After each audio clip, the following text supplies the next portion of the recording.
This animal baffled European scientists when first discovered during Australia's settlement. The bizarre appearance of the platypus led the early settlers to believe it was a fraud, an animal that must have been put together by indigenous people to scare away the new settlers, or put together as a joke.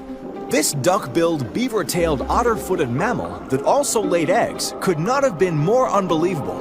What they also learned was that this cute animal was highly dangerous. One thing about being hit by a platypus, you remember it. If you get spurred by a platypus, of course, you'll get a few mils of venom, not a microscopic amount. So the pain would be absolutely extraordinary. If a person gets spurred, then it's a very nasty injury, and often it's on the hand or the arm when people try to pick platypuses up, and the affected part just swells up and gets very painful.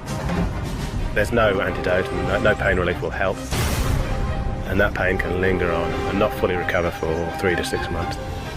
An adult platypus can measure up to 60 centimeters in length and can weigh up to 3 kilos. They have more in common with echidnas than any other animal, both of which are the only members of the select group monotremes.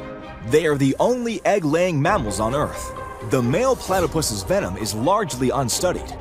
Its spurs are located on the hind legs, and at first look, they don't appear overly dangerous. But the amount of venom it can quickly inject will immediately cause intense and sustained pain. During the mating season, the male is aggressive and should be avoided. Interestingly, the platypus does not have a stomach. Instead, it has an esophagus linked to the intestine. Scientists believe that there was a time in natural history that there was a stomach, but due to the soft nature of its diet, the stomach became redundant. The calcaneus spur on the male is tough and lethal. Females also begin life with a spur, but this falls off in their first year.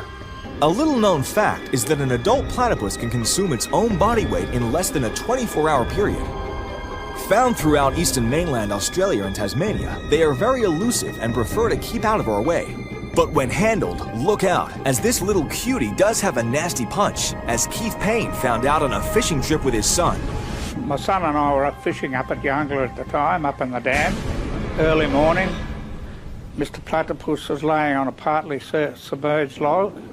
Normally when you get near them, they're gone. But he remained there, and I picked him up like you pick up a cat. I had a look at him, it didn't appear to have any injuries. Put him down in the water and his back leg went bang. Thank you very much, and he got me. As soon as he hit me, it was instantaneous, excruciating pain. It was really terrible. I had never felt pain like it before. This is a huge comment from Keith. He's a recipient of the Victoria Cross, which is the highest award for bravery during wartime, for his services in the Vietnam War. He has suffered his fair share of shrapnel wounds, and whilst wounded, he still took on the task of rescuing injured soldiers from the battlefield whilst under gunfire. But it was the supposedly humble platypus that stopped him in his tracks. The venom had already started its nasty little progress up my arm. By the time I got to hospital, my arm was completely swollen to about here. They immediately put me on a drip. They'd already given me 2 shots of morphine. Another shot of morphine would have stopped my heart a little bit. I had started to go into a rather deep brown to black colour. It wasn't a very pleasant journey.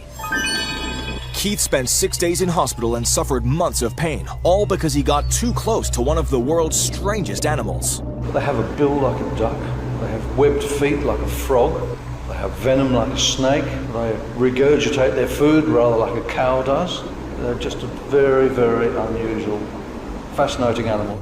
I had no idea that platypus could do what they did. I didn't know that they carried a venom. I didn't know that their most dangerous and toxic period is during the mating season.